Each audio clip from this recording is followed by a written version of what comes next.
Hi, this is Jon May with Greg Garrett Realty. So you're thinking about buying a home. Well, you are about to make what will most likely be the largest transaction of your life, your home mortgage. Unfortunately, many home buyers don't take the time to research some of the little but important details of mortgages. Researching the mortgage process takes a little time compared to the tens of thousands of dollars it could save you.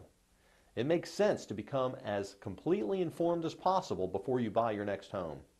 This video segment is designed to help you avoid 9 common mistakes.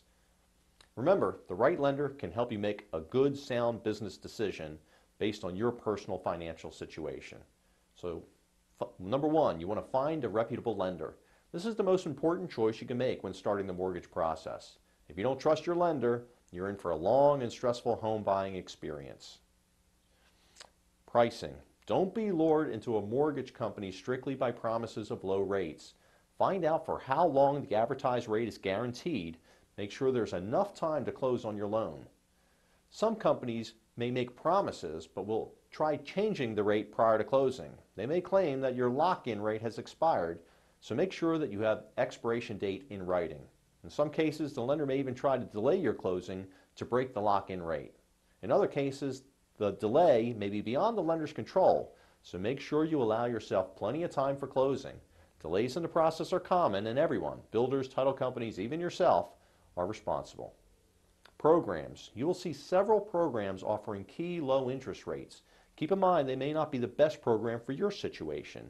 Make your lender explain what programs they feel best serve your needs, and more importantly, why. Fixed or adjustable rate, conventional thinking is that fixed is always better. While this is sometimes true, it's not always the case. The key here is to ask, how long am I going to live in this property? An ARM can actually be a better choice if you're going to be in the home for a short time. The average home buyer keeps his mortgage less than 4 years. In general, the longer you plan on staying in your home, the better a fixed rate mortgage will suit your needs. Now, don't try to bottom out the market. Deciding when to lock into a mortgage rate can be difficult. Many people will float, trying to guess when rates have hit bottom. Unfortunately, sometimes when they wait too long and end up with a much higher interest rate. There's nothing wrong with floating, but keep a close eye on economic indicators. Your daily newspaper, or even the nightly news, can be an excellent source of information on the latest interest rate activity. As closing nears, it might be worth locking in. Negotiate problems prior to closing. It's common for a problem to arise before closing.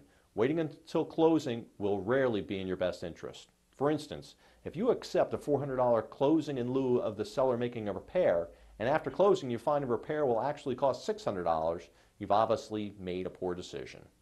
Whether the builder agreed to add an item and has not, or the seller has made a repair that's not acceptable to you, discussing a solution prior to closing will give both parties time to analyze and determine options.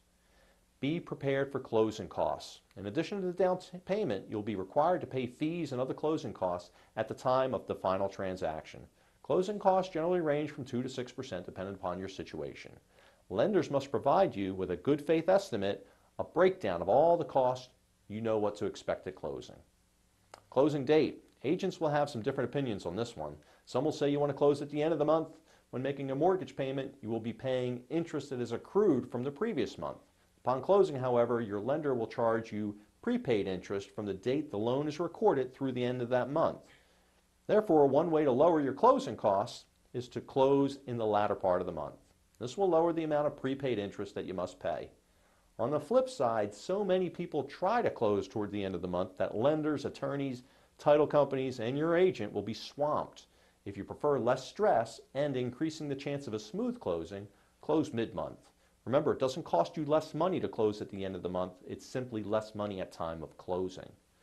Look out for hidden fees. Check for certain miscellaneous fees, such as inspection, notary, and document preparation. These types of fees can mean hundreds of dollars in closing costs. Remember, this is your money at stake. Never be afraid to ask for an explanation of fees if you're being charged. I hope these tips and ideas are of value to you. If there's any way I can be of service, please contact our office. For more information, download my free book at www.homebuyingebook.com. If you like my videos, be sure to subscribe to my channel and they'll be sent to you as they're posted.